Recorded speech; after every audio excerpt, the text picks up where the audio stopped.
হেঁচকি হেঁচকি কেন ওঠে আর থামাবেনি বা কিভাবে?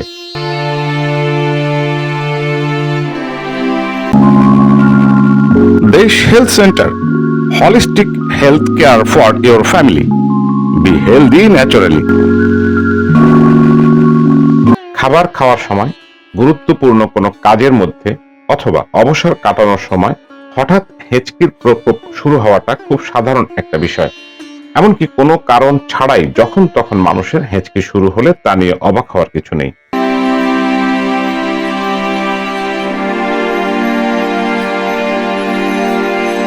বিশেষজ্ঞদের মতে পরিপাকতন্ত্রের গোলমালের কারণেই মানুষের হেঁচকি আসে। কিন্তু আসলে মানুষের হেঁচকি আসে কেন?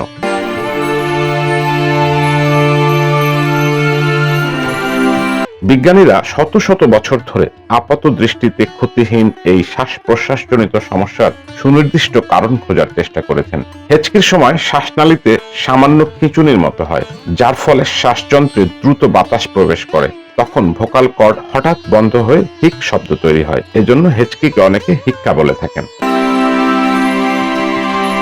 ফুসফুসের নিচের পাতলা মাংসপেশির স্তর, যেটিকে ডায়াফ্রাম বলে, হঠাৎ সংকোচনের ফলে হেঁচকি তৈরি হয়।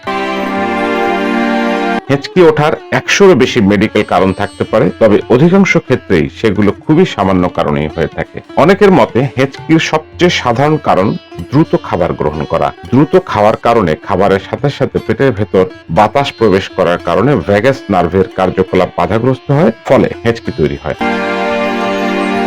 চেতনানাশক, উত্তেজনা বর্ধক, পার্কিনসন্স রোগ বা কেমোথেরাপির বিভিন্ন ধরনের ওষুধ নেয়ার ফলেও হেঁচকি তৈরি হতে পারে। এছাড়া কিছু অসুখের ক্ষেত্রেও মানুষের হেঁচকি হতে পারে। কিডনি ফেল করলে, স্ট্রোকের ক্ষেত্রে, মাল্টিপল স্ক্লেরোসিস বা মেনিনজাইটিসের ক্ষেত্রেও অনেকের হেঁচকি হতে পারে।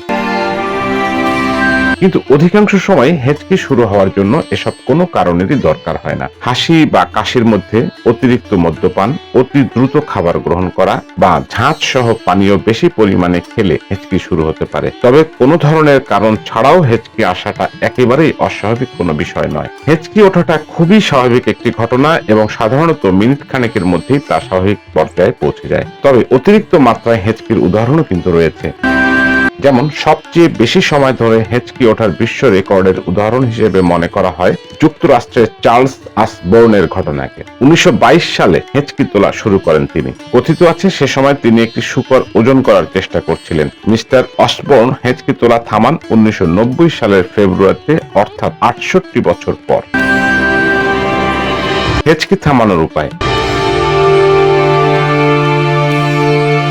ঘরোয়াভাবে হেঁচকি থামানোর প্রচেষ্টার ক্ষেত্রে মূলত দুইটি মূলনীতি অনুসরণ করা হয়। একটি হলো রক্তে কার্বন ডাই অক্সাইডের পরিমাণ বাড়িয়ে দেয়া, যেন শ্বাসনালীতে খিঁচুনি বন্ধ হয়। আরেকটি হলো শ্বাস প্রশ্বাস বা গলধকরণের মধ্যে সমন্বয় সাধন করে ভ্যাগাস নার্ভকে উদ্দীপ্ত করা। যুক্তরাজ্যের ন্যাশনাল হেলথ সার্ভিসের ওয়েবসাইটের তথ্য অনুযায়ী কয়েকটি পদ্ধতিতে হেঁচকি থামানো যায়। 1. কাগজের ব্যাগে নিঃশ্বাস ফেলা। 2. দুই হাঁটু বুক পর্যন্ত টেনে ধরে সামনের দিকে ঝুঁকে পড়া। 3. বরফ ঠান্ডা পানি খাওয়া। 4. কিছু দানাদার চিনি খাওয়া। 5. লেবুতে কামড় দেয়া বা একটু ভিনিগারের স্বাদ নেয়া। 6. স্বল্প সময়ের জন্য দম বন্ধ করে রাখা।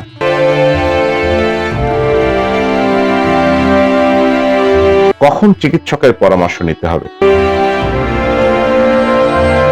হেঁচকি সাধারণত আপনা থেকেই ভালো হয়ে যায়, তবে যদি অতি দীর্ঘ সময় ধরে হেঁচকি উঠতে থাকে তাহলে চিকিৎসকের পরামর্শ নেওয়া প্রয়োজন। হেঁচকি নিরাময়ে ঘরোয়া চিকিৎসা যদি কাজ না করে, সেক্ষেত্রে চিকিৎসকের পরামর্শ নিতে হবে। হেঁচকির তীব্রতার উপর নির্ভর করে 24 থেকে 48 ঘন্টার মধ্যে চিকিৎসকের পরামর্শ নেওয়া উচিত।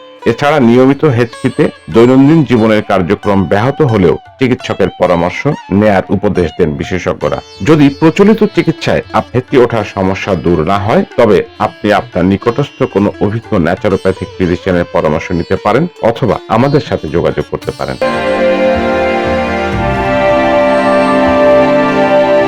হিক্কাকে আমরা খুব সাধারণ এবং হালকাভাবে দেখলেও হিক্কা কিন্তু অনেক সময় কঠিন রোগের ইঙ্গিত হতে পারে। আবার দীর্ঘমেয়াদী হিক্কা কারো কারো জীবনকে বিপন্ন করে তুলতে পারে। আমার চিকিৎসা জীবনে আমি কয়েকজনকে বছরের পর বছর হিক্কায় ভুগতে দেখেছি। হিক্কার চিকিৎসায় প্রচলিত অ্যালোপ্যাথি চিকিৎসা তেমন ফলদায়ক নয়। যেহেতু হোমিওপ্যাথি একটি লক্ষণ ভিত্তিক চিকিৎসা পদ্ধতি, তাই সুনির্দিষ্ট লক্ষণের উপর ভিত্তি করে উপযুক্ত ওষুধ সেবন করলে হিক্কা থেকে মুক্তি পাওয়া সম্ভব। আমি এখানে লক্ষণ ভিত্তিক কিছু হোমিওপ্যাথি ওষুধের নাম উল্লেখ করছি।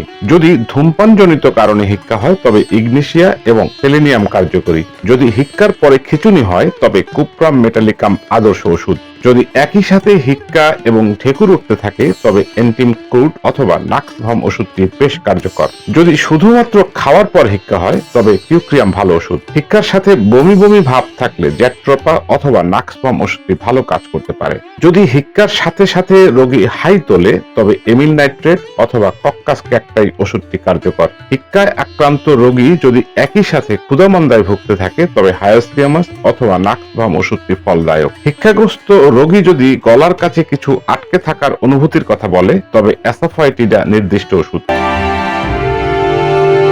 এগুলো ছাড়াও হোমিওপ্যাথিতে হিক্কার লক্ষণ ভিত্তিক আরো অনেক ওষুধ রয়েছে। হোমিওপ্যাথিতে সঠিক ওষুধ এবং সঠিক শক্তি নির্বাচন একটি জটিল প্রক্রিয়া। তাই নিজে নিজে চিকিৎসা না করে বরং অভিজ্ঞ কোনো হোমিওপ্যাথ চিকিৎসকের শরণাপন্ন হওয়াই হবে বুদ্ধিমানের কাজ।